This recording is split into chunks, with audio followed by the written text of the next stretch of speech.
በአገሩ ያለው ክብረት ለማውጣትና ለማስፈራት የህዝባችንን ኑሮ ለማሻሻልና ከዓለም መንግስቶች ጋር በፍቅር ለማስፋት ነው። እነዚህም ነገሮች ለማስኬድ የዓለምን መንግስቶች ሁሉ በእርዳታና በስምምነት ለመስራት ዋና ምኞታችን ነው።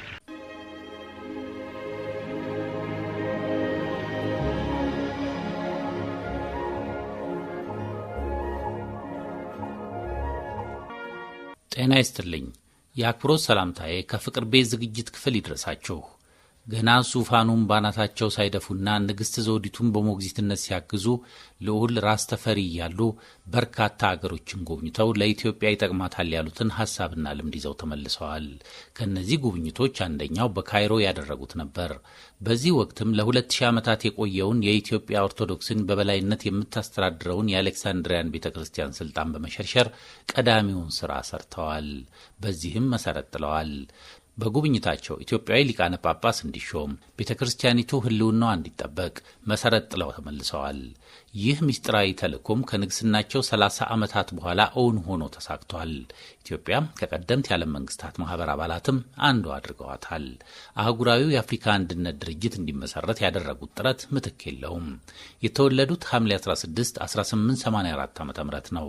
እኛም የውልደት ቀናቸውን በማስመልከት ሰሞኑን የተለያዩ ጥንቅሮችን ወደ እናንተ እናደርሳለን። ለዛሬውም ብሩክ መኮንን የንግስና ዕለታቸውን አስመልክቶ ያዘጋጀዋል አቀናብረነዋል። እናንተም ሌሎችም ቪዲዮዎቻችን ይደርሷችሁ ዘንድ የፍቅር ቤት ዩቲዩብን ሰብስክራይብ አድርጋችሁ ጀምሩት። መልካም ቆይታ።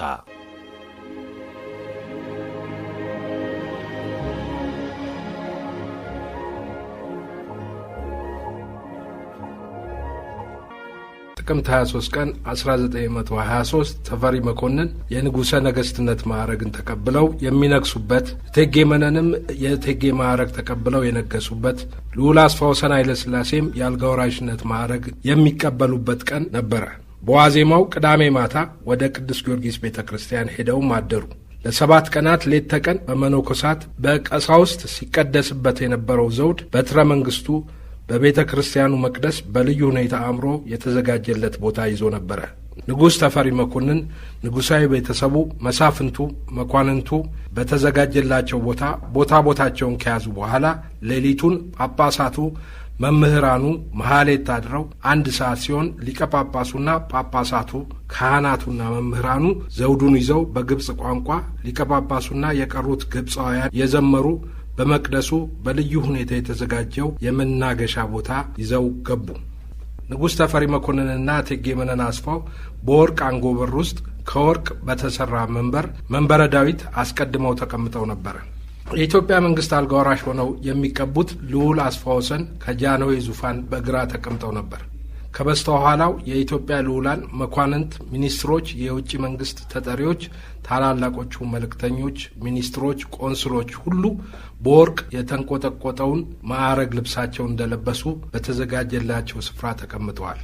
ታላላቆቹ የኢትዮጵያ ወይዛዝርትም ከእቴጌ መነን ከተቀመጡበት መንበረ ዳዊት በቀኝ ወገን ተቀምጠው ነበረ። ለሁሉም በጃንሆይና በእቴጌ መነን መልክ የታተመ የወርቅና የብር ሜዳሊያ ለሁሉም ሰዎች ታደለ። ከማለዳው 1 ሰዓት እስከ 3 ሰዓት ለዘውዱ የሚገባውን ጸሎት ከተጸለየ በኋላ ሊጋባው በወርቅና በአልማዝ ያጌጠ ከወርቅ የተሰራ ሰይፍ ለንጉሡ አስታጠቁ።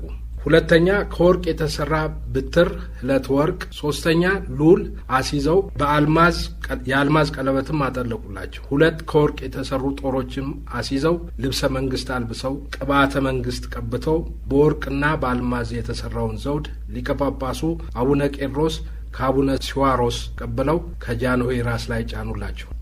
በዚህ ጊዜ በውስጥ ያሉ መኳንንትና ሰራዊት አጨበጨቡ። በውጭ ያሉ መኳንንትና ወታደሮች ህዝቡም ሰምቶ በቤተ ክርስቲያኑ ቅጥር ግቢ ዙሪያ ከቦ የሚገኘው ህዝብም ዳር እስከ ዳር አጨበጨበ። በመቀጠልም ከእንግሊዝ መኳንንት ጋር የመጡ በመርከብ ሙዚቃ የሚነፉ የእንግሊዝ ጎበዛዝት የኢትዮጵያን ሙዚቃ ነፉ። የእነዚህ ጎበዛዝት አለባበስና መናበብ እጅግ የሚያምርና ደስ የሚያሰኝ ነበረ። ልዑላንና መኳንንትም አክሊላቸውን እያወረዱ የውጭ መንግስት መልእክተኞችም ንጉሥ ሆይ 1000 ዓመት ያንግሶት እያሉ ሰገዱ። ዘውዱን የደፉት ንጉሥም ከመንበረ ዳዊቱ ተነስተው ቆመው ከመዝሙረ ዳዊት ውስጥ 1 ቃል በቃላቸው አንብበው ከመንበረ ዳዊታቸው ላይ ተቀመጡ። ከዚያም በኋላ አስፋወሰን ኃይለ ሥላሴ ከአባታቸው ፍቃድ ላይወጡ ቃል ገብተው አልጋ ወራሽነቱን ተቀበሉ። ከዚያም የእቴጌይቱ ሥርዓተ ንግሥ ተጀመረ።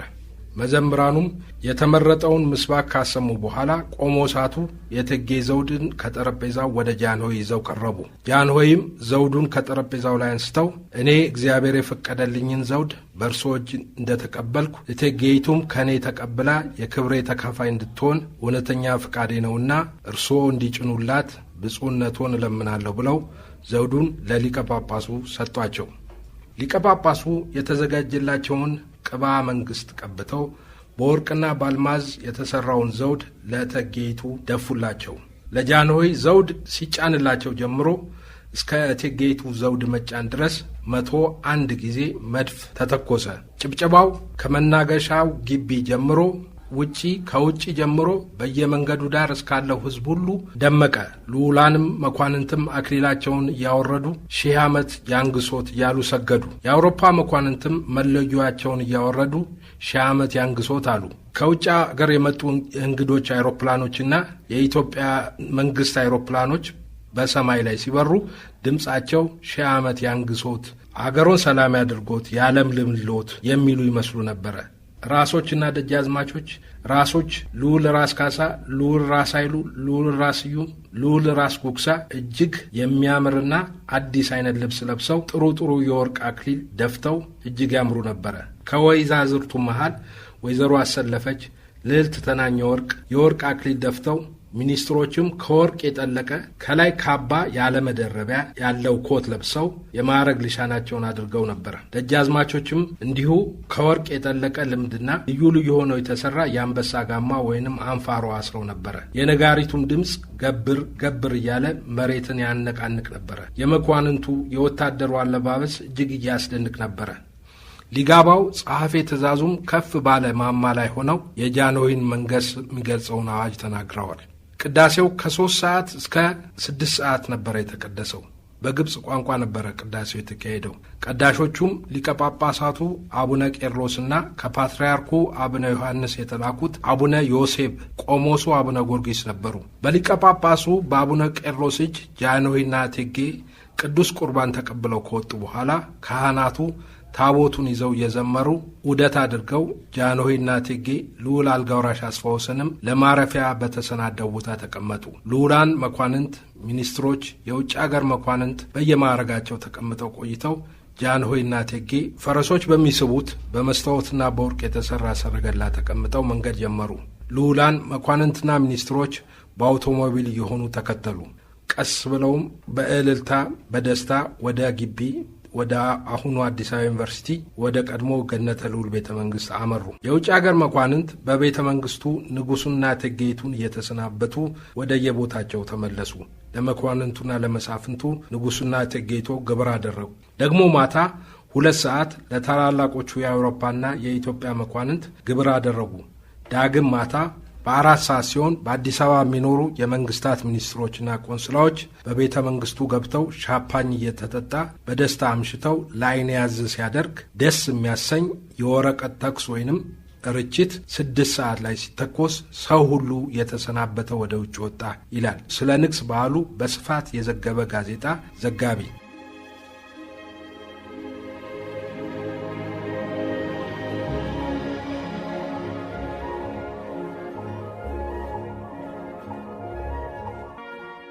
በዚህ ቀን በአራዳ የመናገሻ ቅዱስ ጊዮርጊስ ቤተ ክርስቲያን በተካሄደው የኢትዮጵያው ንጉሠ ነገሥት የአጼ ኃይለ ሥላሴ የንግስ በዓል ላይ ከንጉሠ ነገሥቱ በተደረገላቸው ጥሪ የእንግሊዝ፣ የአሜሪካ፣ የጀርመን፣ የጃፓን፣ የሆላንድ፣ የጣሊያን፣ የግብፅ፣ የቱርክ፣ የቤልጂክ፣ የስዊድን፣ የግሪክ፣ የፈረንሳይ መንግስትን በመወከል በክብር እንግድነት ታድመው ነበረ።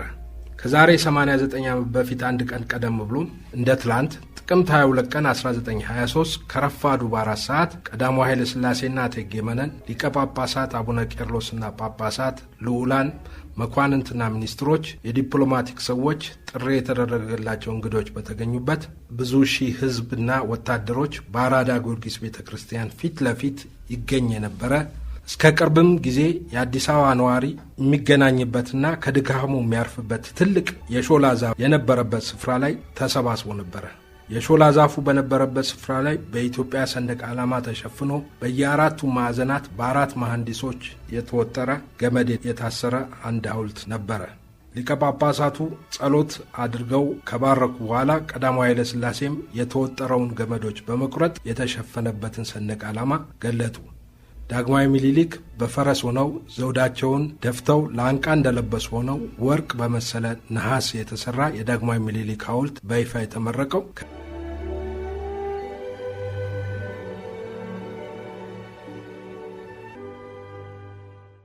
በሀገራችን ታሪክ የመጨረሻው ንጉሥ በመሆን የራሳቸውን ስፍራ የያዙት ቀዳማዊ ኃይለ ሥላሴ ግርማዊ ቀዳማዊ ኃይለ ሥላሴ ንጉሠ ነገሥት ዘኢትዮጵያ ተብለው ነገሱ። በታሪካችን ውስጥ እንደ ተወርዋሪ ኮከብ ቦግ ብለው እንደሚከሰቱ በዓለም ደረጃ ስምና ዝናቸው የገነኑ በተግባራቸው ሁልጊዜ ስማቸው ከሚወሱ ሰዎች ተርታ የሚመደቡት በስልጣን ቆይታቸው ለዓመታት ባከናወኗቸው ተግባራት በአዎንታም ሆነ በአሉታ መልኩ የሚዘከሩ የሀገራችን መሪዎች መካከል ኢትዮጵያን ለግማሽ ክፍለ ዘመን የመምራት ዕድል ያገኙት አጼ ኃይለ ሥላሴ ናቸው። አጼ ኃይለ ሥላሴ በደጃዝማችነት በራስነት ሀገራቸውን በተለያዩ ኃላፊነት ሲመሩ ሲቆዩ አጼ ምኒልክ ከሞቱ በኋላ ለዓመታት የዘለቀ የስልጣን ሽኩቻ አንዴ የቅርብ ሩቅ ሆነው ሲመለከቱ፣ ሌላ ጊዜ ንቁ ተሳታፊ በመሆን በስተመጨረሻ የንግሥት ዘውዲቱ ምኒልክ መንግስት አልጋ ወራሽ ባለሙሉ ስልጣን እንደራሴ ሆኑ። አጼ ኃይለ ሥላሴ በወቅቱ በሞላ ጎደል በብዙ ሺህ የሚቆጠር ጦር ያላቸውንና የሚያስከትሉ የነበሩ በአስተዳደሩ ውስጥ የራስ ገዝ መንግስትነት ባህሪ የነበራቸው ባላባቶችና መሳፍንቶችን በቁጥጥራቸው ስር ለማድረግ ለስልጣናቸው የሚያሰጓቸው መስሎ የታያቸውን ሰዎች አንድ ባንድ ከማስገበራቸው ሌላ አንዳንዶቹን በጦር አንበርክከዋል። ይህንን ተግባራቸውን አሜሪካዊው የታሪክ ጸሐፊ ቴዎዶር ኤም ቬስተር ካደባ ቀበሮነት ወደ አንበሳነት የተደረገ ሽግግር ሲል ይገልጸዋል።